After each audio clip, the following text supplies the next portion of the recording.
Assalamu alaikum and welcome to Out of Sight, a podcast show aiming to raise awareness about disabilities and special needs. We explore areas of inclusion and accessibility within our communities. On today's episode, I'm your host Sarah Hamza, and with me is Brother Bilal Naqvi. Brother Bilal is a project management professional within the pharmaceutical and clinical trials industry. Today, he's here on this podcast as a mental health advocate and to raise awareness and educate our viewers about a condition called obsessive compulsive disorder, otherwise known as OCD. Assalamu alaikum, Brother Bilal. Wa alaikum assalam. How are you doing? Alhamdulillah, I'm well, thank you. Why don't you just start off by telling us a little bit about yourself and why you've come here today, inshallah?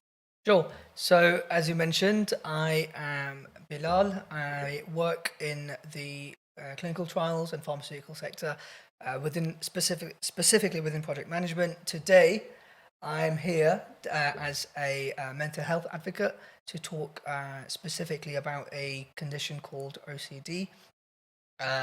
This is a condition which affects many people. In my case, it affects my sister, who suffers from very severe and debilitating form of OCD. So I'm really grateful for the opportunity to come on Ahlulbayt TV and educate the viewers about what OCD is, and also to raise awareness of my sister's GoFundMe campaign, which is basically which I've set up in order to raise funds for her private treatment, as unfortunately she has not been successful with the help that's been provided by the NHS so far. Thank you. Thank you for coming onto the show, and we're honoured to have you onto the show. And I think OCD, or obsessive compulsive disorder, is something that's very rarely ever spoken about. And alhamdulillah, on the show we've had psychiatrists and GP and professionals from the healthcare industry, and we've touched upon OCD in the past, but we haven't really delved into it.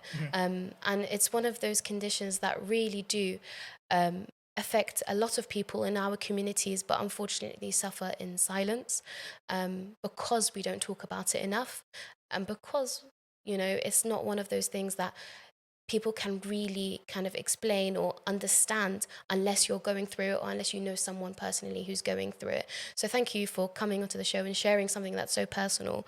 And inshallah, we're kind of able to reach something and raise awareness and refer the viewers to the GoFundMe page, because that's really important to you. Thank you so much. And to your sister Masuma, inshallah. Okay. So what is OCD? Why don't we explain that first? Sure. So the clue is in the acronym. So it stands for obsessive compulsive disorder. So there's two components to this condition. The obsessions, which are basically these repetitive, intrusive thoughts that a person is suffering from.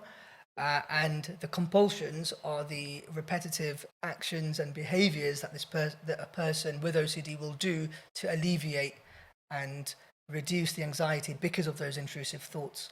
And so these two things go hand in hand, and this overall condition is called OCD. As you mentioned before, or as we were talking about earlier, OCD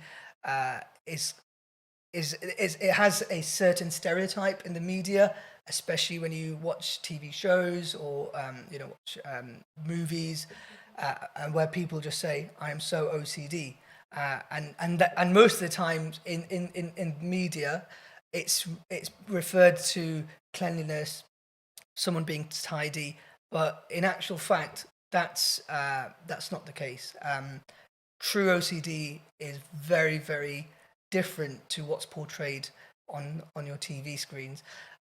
True OCD is absolutely disabling and life-altering. It can really change somebody's life around completely.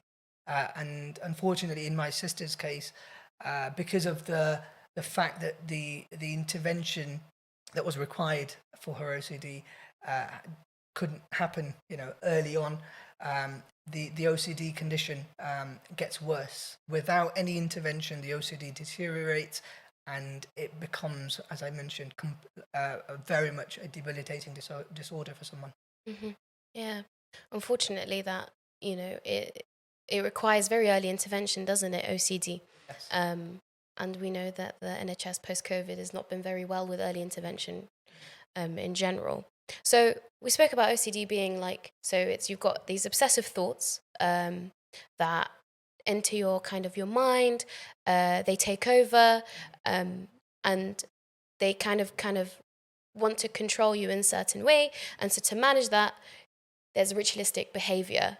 And that's the behavior that changes someone's life, because that's how they try to manage these thoughts. And it's, as you know, some I know from my experience, I've seen people or patients that have to like wash their hands 7 times. They don't do it 7 times, they have to start over. And that's Yes. quite debilitating for someone who was maybe an academic or professional or a student, or even someone who's just going by their day-to-day activities, because they can't continue those activities because they got to do something particularly and specifically. And if they don't do that thing specifically and particularly, sometimes, their thoughts take over. And sometimes it's like their thoughts are saying to them, if you don't do this, someone's going to die or something's going to happen that's bad. And that's, in a nutshell, OCD, isn't it?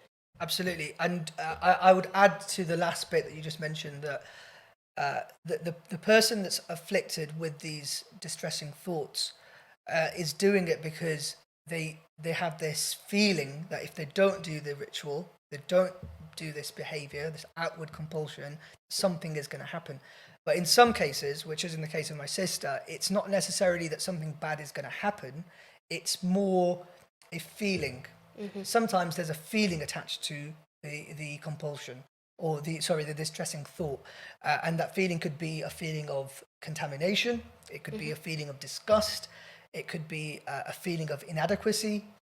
It could be anything. But as you mentioned, yeah, that's the most common description given in relation to the obsessive thoughts and the compulsions.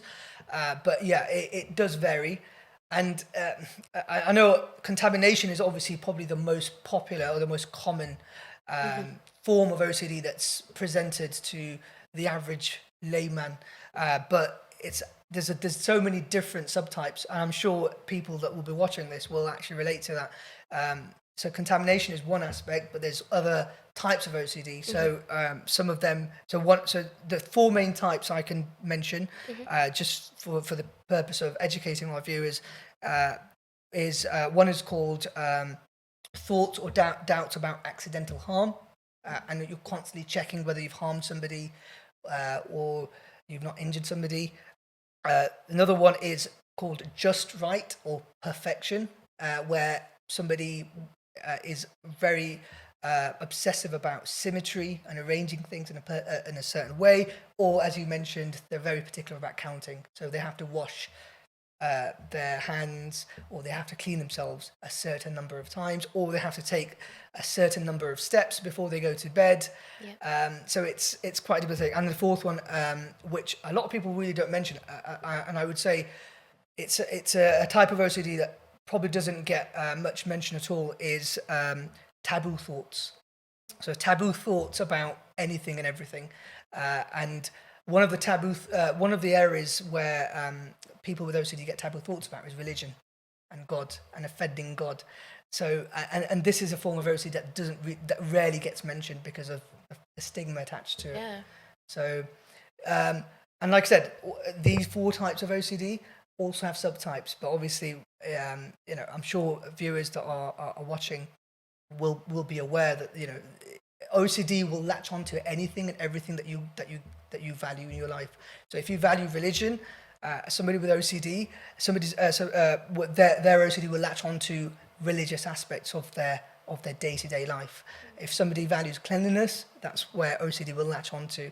So it is, like I said, a very debilitating disorder, and I believe there shouldn't be a taboo or a stigma attached to such a condition, because it is an actual psychiatric condition, and there is treatment available for many people, and I think majority of the people that seek help do tend to manage on their own.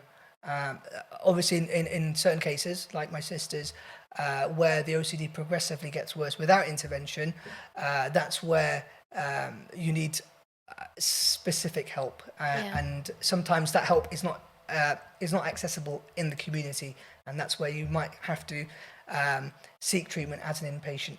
Yeah, I think that's really, really important that you mentioned as well, that it is manageable with intervention. Yes. But sometimes, and I think a lot of the times, conditions like OCD, even though it can be very debilitating and disabling, people don't seek medical treatment because of the taboo, like you mentioned, or because of the label or the stereotypes associated to OCD, or the fact that because OCD is thrown around in the media and thrown around in our communities as well, people don't believe they have OCD, but they have something much worse. But the entire fact is OCD is this big umbrella term, and everyone is unique in the way that they experience it. But it's important to seek medical treatment, and it's important to seek, healthcare intervention. But why don't we talk a little bit about what are the signs, the symptoms that you saw with your sister when she was diagnosed? So my sister was diagnosed at the age of 19. Now, viewers watching this podcast will actually be shocked that 19 seems quite late, but in the context of OCD, that's actually quite early, because most people with OCD don't get diagnosed until about 10 to 14 years after the initial symptoms. Wow. So people will suffer in silence for decades, and they won't have a label to put on why they're having these thoughts and why they're behaving a certain way. Alhamdulillah, in my sister's case, she was able to get a diagnosis much earlier than the average person with OCD. But as you mentioned, going back to your question about early signs and symptoms, we noticed as a family Masuma's OCD-like symptoms from a very early age. She was around 10 years old, where we noticed certain behaviors which just didn't make sense. To the average person, these behaviors are irrational. They are behaviors that simply have no logic. So, for example, one thing that we noticed very early on was that my sister wouldn't sleep in her bed. So she would sleep on the floor, or she would sleep anywhere but her bed. And initially, when we would ask her, why are you choosing not to sleep in your bed? You've got a very cozy bed in your room, and it's beautiful. It's got bedding, it's got blankets, cushions. What's stopping you? And at that point, again, because she was so young, she lacked insight into what was causing her to not sleep in her bed. But then, as she matured and gained greater insight into her OCD, she starts to understand that it was actually those obsessive thoughts. And those obsessive thoughts were telling her that if you sleep in your bed, you're going to crease the bed. You're going to crease the bed sheets, and your blanket's going to get creased, and that's going to lead to something very, very bad happening. Okay, so that was the very first sign of OCD, where it was a case of not wanting to sleep in her bed. Another example is when she was very selective with her food. So she was very picky about textures.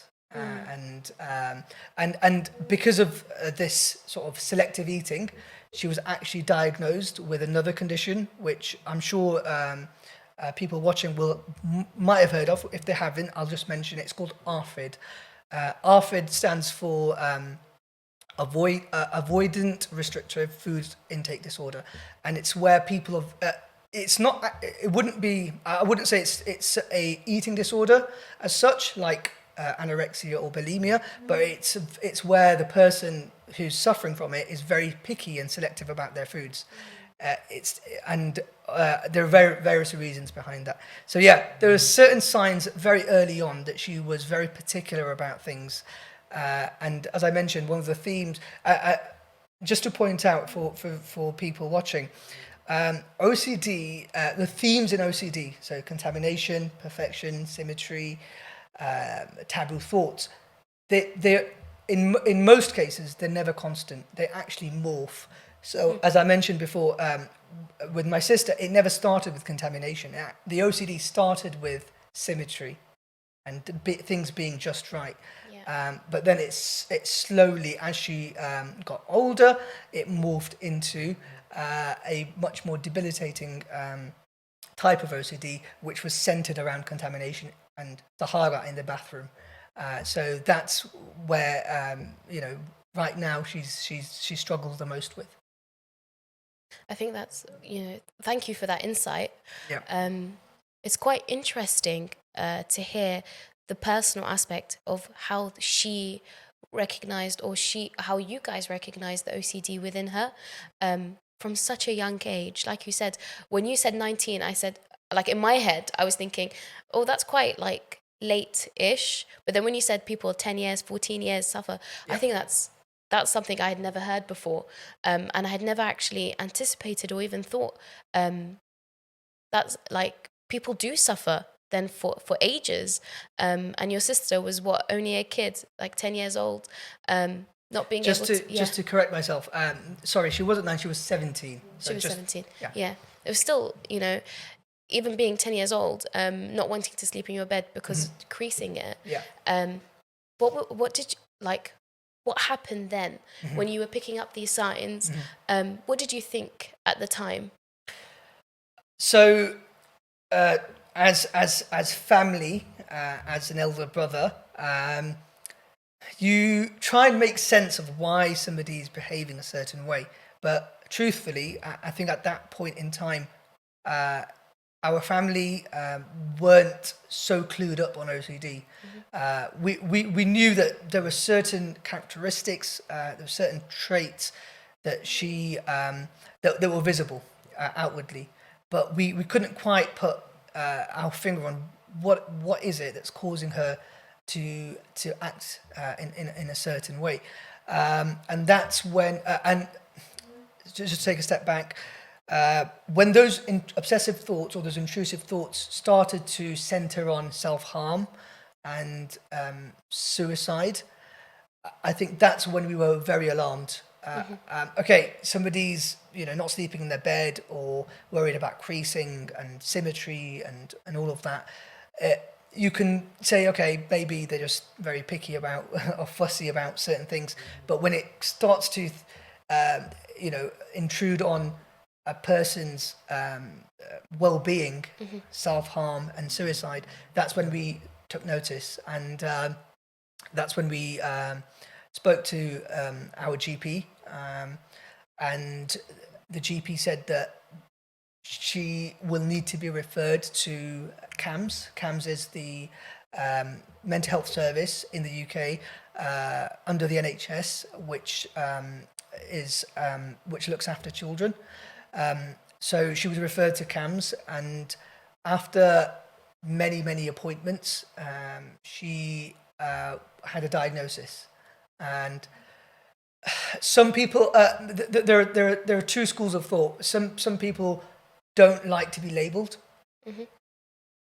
That's just a word. I'd rather that not describe who I am. But in actual fact, the way the health system operates, a label is actually the best thing that could happen to someone, because what that label does is it enables professionals that are involved in that person's care to understand exactly what's wrong and what needs to be addressed. So in my sister's case, yes, OCD was a label that was attached to her, but it actually meant that now family, friends, and most importantly, healthcare professionals were able to identify the kind of help that she needed.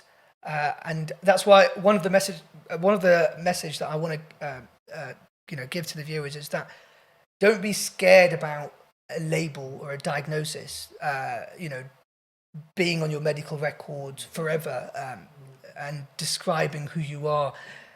That label or that diagnosis could actually pave the way for actual help, and for you to get the kind of help, personalized help, to overcome whatever issues you're experiencing, if it's mental health, and more specifically OCD.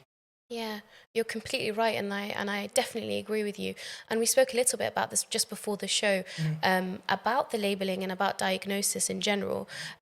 When it comes to mental health in comparison or relative to physical health, mental health disorders are very rarely diagnosed using something like a scan or a biochemical test like a blood test. And so a lot of people think, what's the point?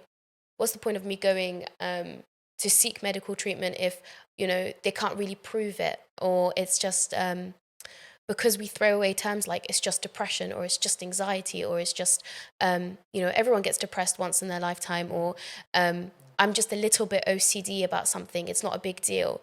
Because they can't go and get a blood test for it, or they can't get a scan for it, they're like, what's the point of going? And I think that's a very big misconception in our communities, especially. And unfortunately, it's in the wider society as well when it comes to accessing healthcare. And it's a bigger problem when it comes to mental health problems as well, or mental health disorders in general, because of that aspect. And sometimes we've spoken to GPs and psychiatrists on the show before, where sometimes it's the healthcare is flawed, or the system's flawed in a way, where they don't really make it accessible sometimes, or your GP doesn't take it very seriously, or you're lucky and not lucky. I mean, this is how it should be. Your GP referred your sister to CAMS.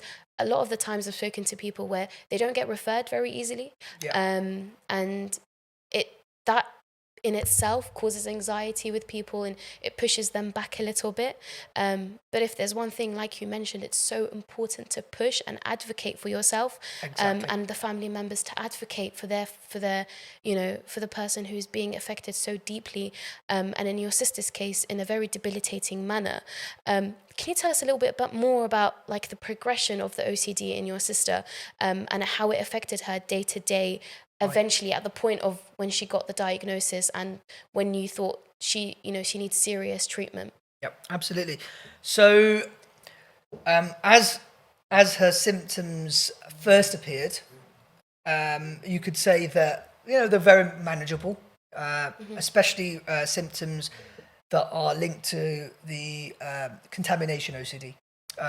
She was able to go about her day, attend school, do really well in her GCSEs, and still live a fairly well and functional life on a day-to-day basis. But as the symptoms progress and they become more severe because of the fact that the psychological intervention hasn't happened, and that person's mind is still the person's mind has not been trained to actually pause and make sense of what's happening to them, the symptoms get worse. And in my sister's case, what's happened is that,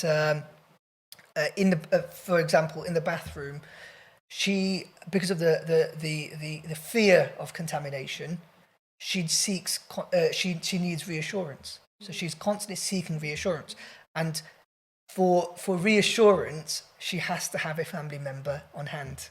So she cannot go to the bathroom on her own without a family member constantly reassuring her that it's okay, you're fine, you're not contaminated, and you can get on, you can move on and get out of the bathroom on your own. But in my sister's case, sometimes that reassurance is futile because, like I said, the OCD is so severe. It's very difficult to allay it and overcome it by simply giving somebody reassurance. So physically, my mum will sometimes have to help her in the bathroom, and that's another thing that I want to mention with OCD that a lot of people don't understand, is that as OCD gets worse, there is a huge loss of life quality. So quality of life diminishes massively with somebody as their OCD symptoms worsen over time, and that person loses their independence and dignity, most importantly. So like I said, it shouldn't be taken lightly. Yes, there is taboo and stigma attached to OCD, but I think we should work to overcome that, so that people can come out and seek help rather than suffer in silence. Yeah, I think that's very, very important, and it's incredible to kind of understand or even comprehend how debilitating it is for someone who was of your sister's age, or even OCD is very common in adulthood. So like I think the peak age is actually 30 or 40. So it's around kind of early adulthood up until the middle age.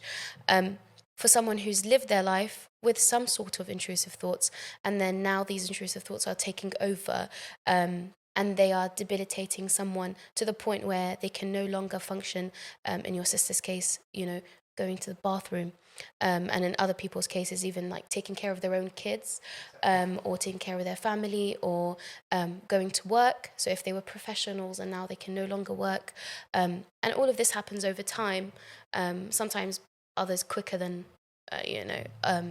to different people. But it is very, very important to highlight that it is very debilitating and it's disabling. And you never ever think that a mental health problem can be disabling, because this disability, to kind of the way that media portrays it and the way that society kind of puts it in your head, is disability is what you can see. So like, for example, someone on a wheelchair, or someone who is blind, or someone who's hard of hearing, they are disabled of some sort, but it's never the hidden disabilities that are ever talked about, because it's hidden, and we can't really see it, and so we don't take it seriously. And if you don't see it, you don't understand it kind of principle. So that's why it's really important for people to talk about this and have these open conversations, because that's what's going to help people move forward. And not just in the way of, if you're suffering in silence, you shouldn't suffer in silence. That's definitely one of the biggest, points that we're trying to achieve on this podcast, and particularly on this episode. But also for people that may not know people that are suffering, or they might not be suffering, themselves, but to understand that there are conditions out there that can make someone so debilitated and cannot carry out their day-to-day tasks. And it's important for everyone to understand and kind of be open-minded and be caring towards that person and try and help in their own form. But yeah, so inshallah we're able to achieve that.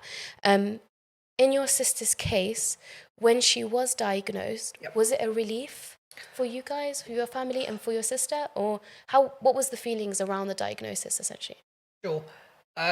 So in my sister's case, as the years went by, I think we as a family, and most importantly my sister, started to actually understand that it could be OCD. So when that diagnosis came, it was more of we thought it was that. Yes, the aspect of relief was that yes, she's been diagnosed, and now we can get the help and seek the relevant help that she needs to get better. As you mentioned, unfortunately, with the way the NHS is currently, especially the mental health services, are, it's very difficult if you're not advocating for yourself to get the help that you want, especially in good time. And that's one thing that people don't realise, is that mental health, similar to physical health, will deteriorate if there is no intervention in good time. So it has to be in a timely manner. And that's unfortunately where my sister's condition has deteriorated, because the help that she needed soon after the diagnosis never came. And also, one thing that I definitely mention to parents that are watching, or whose children are impacted by, let's say, OCD or a similar anxiety disorder or a mental health condition, is that, and I think you touched on it earlier, is that always advocate for your family and for your loved ones, because you're the ones that are living with them day in, day out. So when you're having that 10-minute conversation with a GP, or a 45-minute consultation with a psychologist or a therapist, you might not be able to portray exactly how much they're suffering. So don't lose hope, and don't be disheartened that just because you're not getting a diagnosis, or you're not the medical professionals or the healthcare professionals are not able to actually identify what's wrong, that nothing is wrong. Just keep pushing and keep advocating, because you're the experts, like the family members, the person themselves that's afflicted. Yeah. You're the expert. So in terms of relief, yes, that it was a relief when there was a diagnosis, but as time went on, because the help never came, And as she transitioned from CAMS then to the adult mental health services, and as time went on, the psychological intervention never came. We just felt that we were just left, stranded, and that's when we had to actually go private. So even we even went to see therapists and pay it out of our own pocket, and hopefully that would help with my sister's symptoms. But again, because you're funding this privately, and at the same time we're constantly learning about OCD. It was a challenge to navigate exactly the kind of therapy that she needs. So in my sister's case, she never started off with exposure therapy, right? So she started off with something called EMDR, which is mostly used for trauma. So the relevant help that she needed never came, and when she needed it. So that's something that I will definitely say is that for family members or loved ones of people afflicted with mental health and OCD, try and learn as much as possible about the condition, so that you can, if the help isn't forthcoming from the NHS, or then at least you can seek that help privately. That's something that I definitely encourage people to do. Yeah, and I think it's quite unfortunate that the whole system that's meant to be protecting and preventing deterioration of disease isn't able to hold standards like treatment pathways, and now you have a diagnosis, but what happens next? I know when I was doing a bit of a psychiatry placement, and we discussed earlier that the waiting times was something horrendous, like 18 months to 2 years, and like you mentioned, these conditions, they progress over time, and they get worse and worse and worse. And when she was at CAMS, she would have probably been experiencing something completely different to what now the adult services would be seeing her for. And what she probably presented with was different to what she's experiencing now. So Exactly. even then, when a therapist does eventually see her, he or she might say, actually, they're not for me, they're for someone else, and they get another referral. And then that happens very unfortunately in the NHS. But not to say people shouldn't present to begin with. No, absolutely. And try. But so what did you guys do? So you seeked private treatment, going down that kind of management pathway. Yeah. But I can imagine that being very, very costly. Exactly. So that's something that I guess many people who haven't witnessed or experienced first-hand mental illness, they might not appreciate this, but the cost of therapy and trying to manage one's mental health it can be very costly. Especially in my sister's case, when she is not in employment. So she's left education because of her OCD. She's not working, and to fund her treatment out of her own pocket is very, very difficult. So that's something that I would definitely point out, is that the first port of call should definitely be the NHS, because they'll be the ones that are responsible for the assessments and the diagnosis, and for the initial therapy. If that therapy is ineffective for whatever reason, then at least you have a reason to seek help, the relevant help privately. But yeah, it is very, very costly. But as I mentioned, we've tried as a family multiple options. So in the early days, the psychological intervention, as I mentioned, EMDR.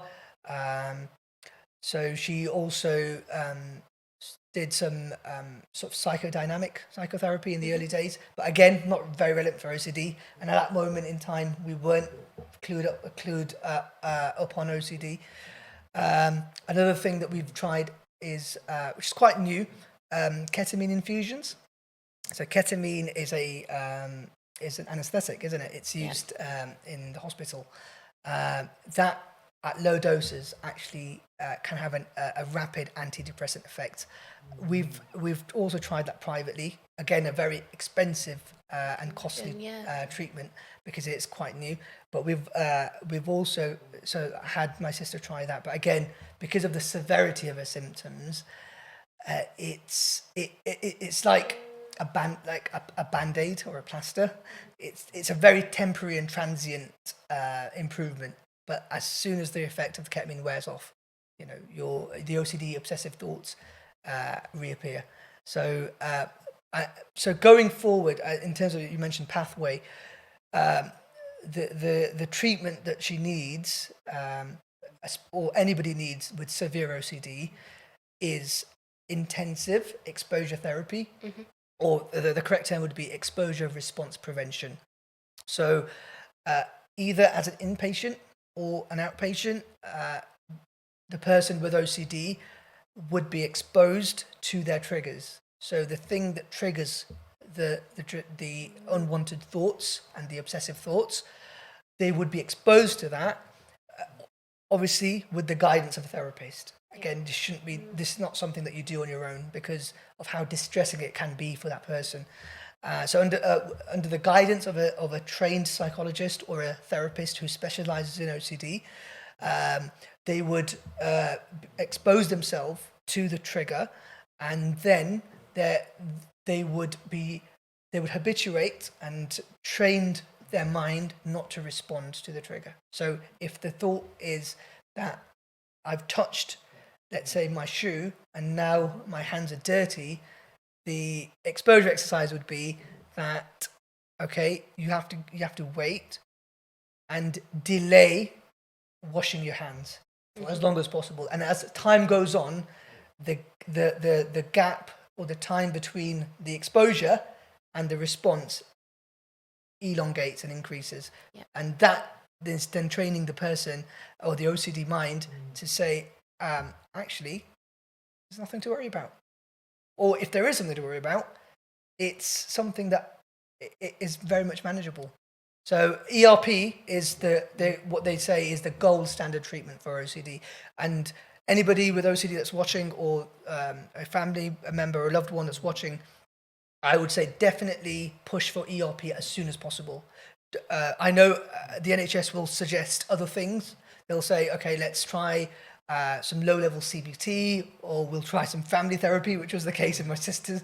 We'll try other modalities of therapy. But in actual fact, the form of therapy that has proven to be effective for OCD is actually ERP, which is a form of CBT, but it's a very specific form of CBT, and it's only used in cases of OCD. So I would definitely encourage people to advocate for that if you know that you've got OCD. Yep. And just to kind of mention, so you mentioned exposure therapy, and that's not something that the NHS gives out lightly, because it's quite costly and it's quite intense. So I know that some people say that, to treat OCD, you just have to expose them, and people try that at home. But it's very, very distressing, like you said, and therefore it requires a very specialist person to lead and manage these exercises and this therapy in particular. Yep. And because you mentioned CBT, just to put that out there, CBT is cognitive behavioral therapy. So it's a type of therapy to manage behaviors that present themselves as a result of mental health disorders. So CBT can be offered for depression, sometimes anxiety, and in your sister's case, OCD. So I know that you haven't referred to it yourself, but coming onto the show, your GoFundMe page, is it for the ERP? Is it for exposure therapy? Correct. So the GoFundMe campaign that I've set up on behalf of my sister is specifically to raise funds so that my sister can access treatment privately as an inpatient. As I mentioned earlier, in some cases, and in the case of my sister, due to the severity of the symptoms and the fact that her OCD symptoms are no longer manageable in the community as an outpatient, she's been advised that ERP once a week won't be effective. Enough. And that's usually so if you've got if you've got an OCD diagnosis and you're able to manage, that's the approach that the NHS would take, which is an ERP session or a therapy consisting of ERP once a week.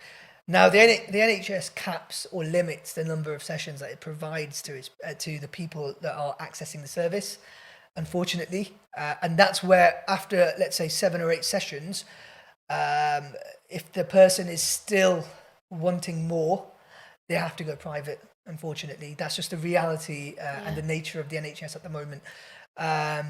But yeah, in my sister's case, we're raising funds so that she can actually access that the relevant treatment for her OCD, which is exposure response prevention, but in an intensive manner and as an inpatient. And as you can imagine, if you're an inpatient in a private hospital, the costs are absolutely extortionate.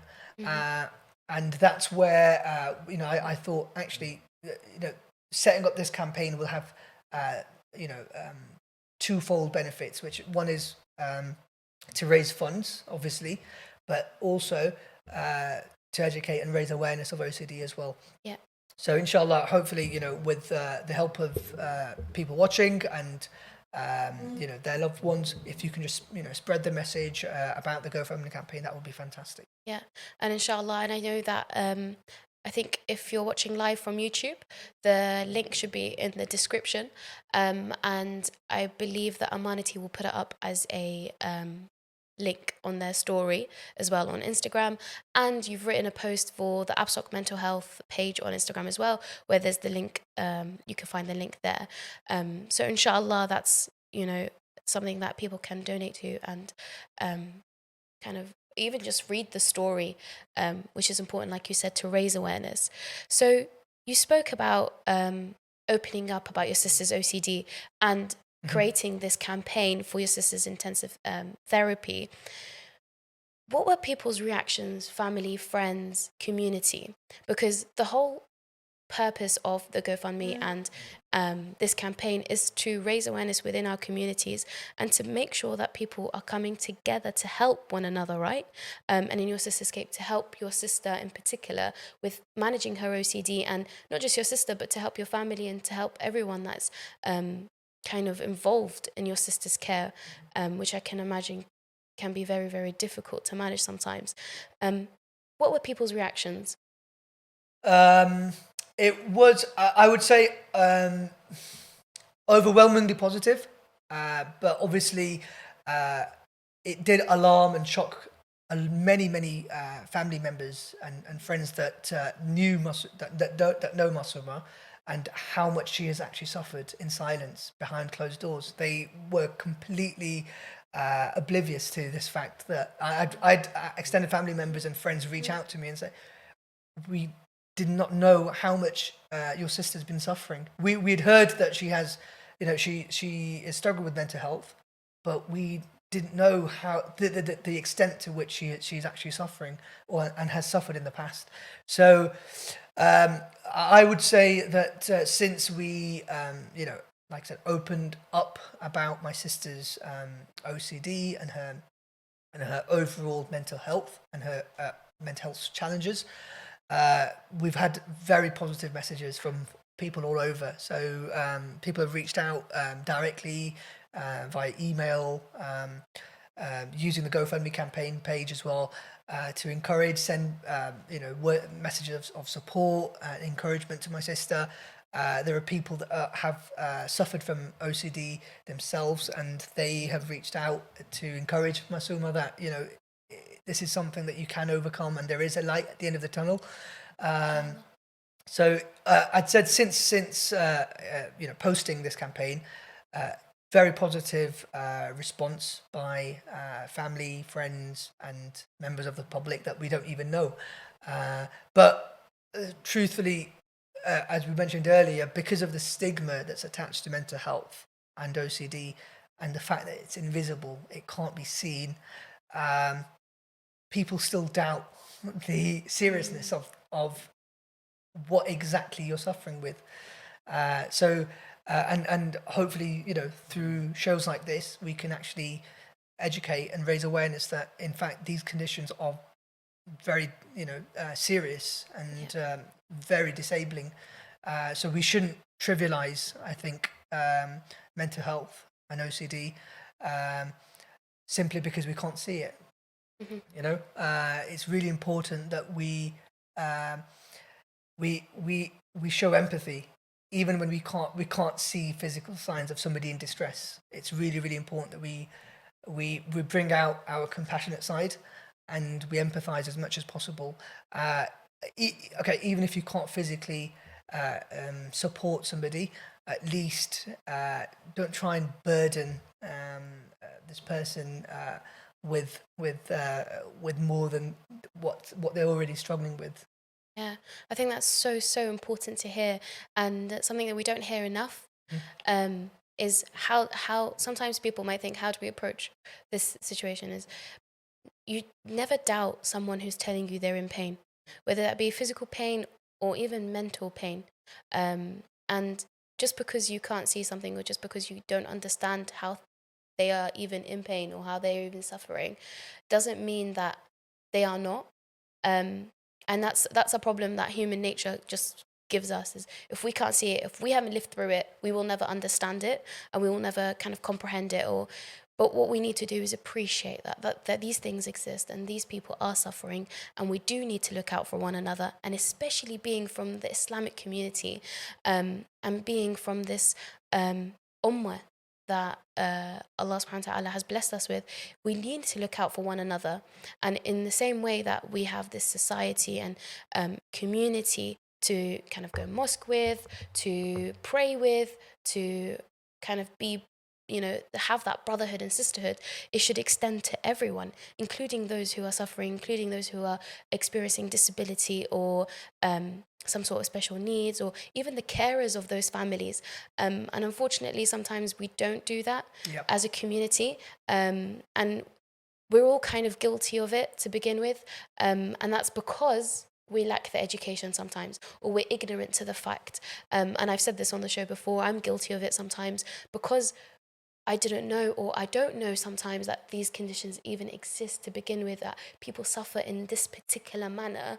I might say something, or someone might say something to offend somebody, Yep. and not even know that they offend them, and it has a big impact on them as a person, but nothing on our end. So like you said, empathy is like the key buzzword here, is to be empathetic to your brother and your sister, especially in faith, and if it's not in your faith, in humanity in general. Absolutely. And so inshallah, and thank you for even raising that point. It's so, so, so important. Just to sort of touch on something that you mentioned in passing, is support for family and carers, right? I've witnessed firsthand how much of a toll mental health and OCD takes, not on the person that's suffering, but on the people that are dealing or caring for this person on a day-to-day basis. So, for example, my mum, who has to deal with this and manage and make sure that my sister is able to get through the day. I definitely want to, give a shout out and Yeah. encourage those that are dealing and caring for their loved ones afflicted with mental health, that your work will not go unrewarded. You will be rewarded for by Allah subhanahu wa ta'ala, inshallah. The help that you're providing to your child, your brother, your sister, your spouse in times of need. It's not going to go unnoticed. Absolutely, behind closed doors, yeah, you're absolutely exhausted. You're at breaking point, but don't lose hope. That's definitely something that I would definitely wanna state. Yeah, I think that's really important. And sometimes they are overshadowed or not even mentioned, how key their role is in protecting and caring for the person suffering or the patient suffering. And it is very, very, admirable and incredible what they do, because it's easy to give up. Especially if you're not living through and you can't help that person and you want to help them, you don't know how to help them, you don't have the means to help them, they're not getting better. It can be incredibly distressing. So yeah, shout out to your mum and shout out to all the carers, honestly. Exactly. Super, super important. And their role that they play. So how does it feel now with your sister, the treatments that she's had, Yeah.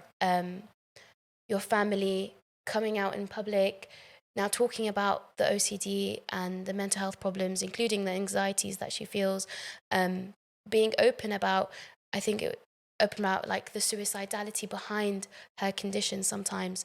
How does that feel for you guys as a family, and how it feel for you?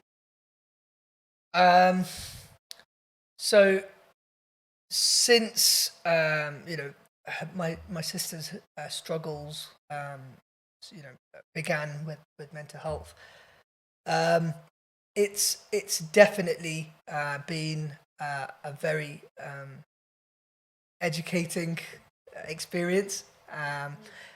Nobody in our family had previously suffered with mental health, so um, seeing my sister suffer firsthand, it was you feel powerless sometimes, that you can't step in and help when she needs it the most.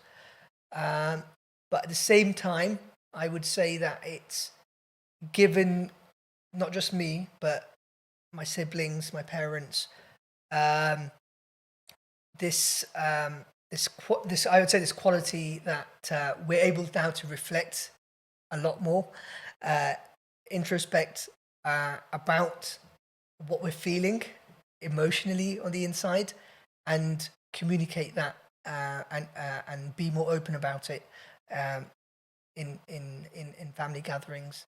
Um, I think one of the things that I've definitely learned through this entire experience is that if you're dealing with something, I would say, um, to not talk about it and not communicate uh, is going to weigh down much more heavy on you compared to when you actually open up and speak about it.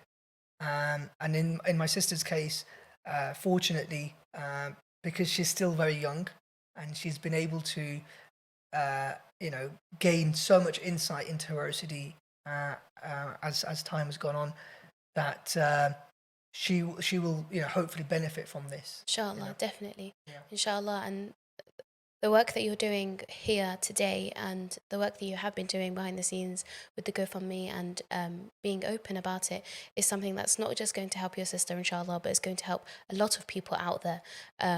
People that are suffering, or people that have people in their family that are suffering, or even just educating someone to not make remarks or to have the empathy, like you mentioned. So, unfortunately, we are coming to an end to the show, and we have a few minutes left.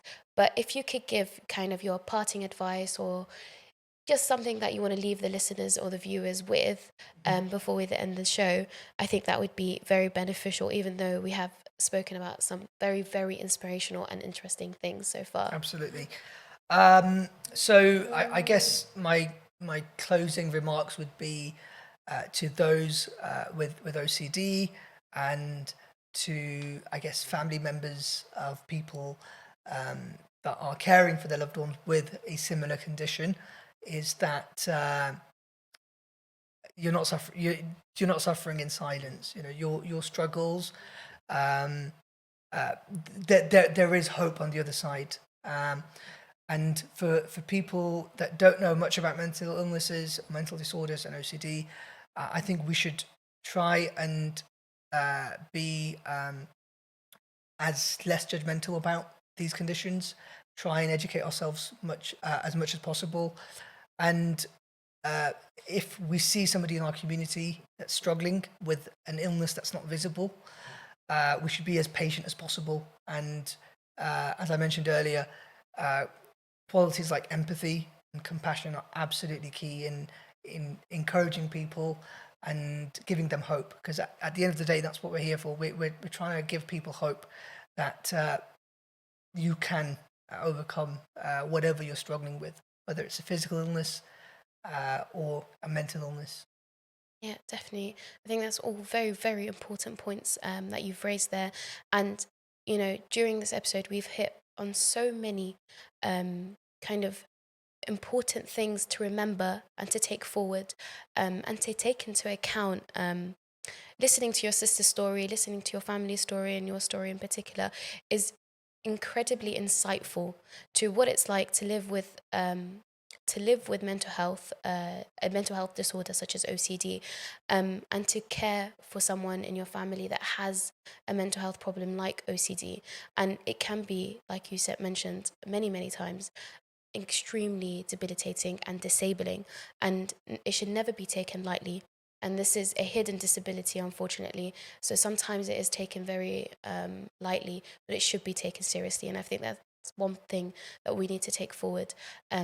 Like you mentioned, education, because that will improve the way that we behave towards individuals and increase the empathy. And that's the point of our community and our religion, inshallah.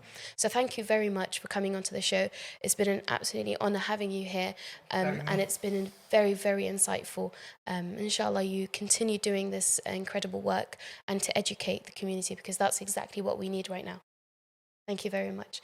So thank you very much to the viewers and the listeners for listening to this episode. Inshallah, you have learned something, and you moving forward, you can kind of be better and more insightful to conditions like OCD. So thank you very much, and inshallah, we'll see you next week on Out of Sight. Ma'as salama.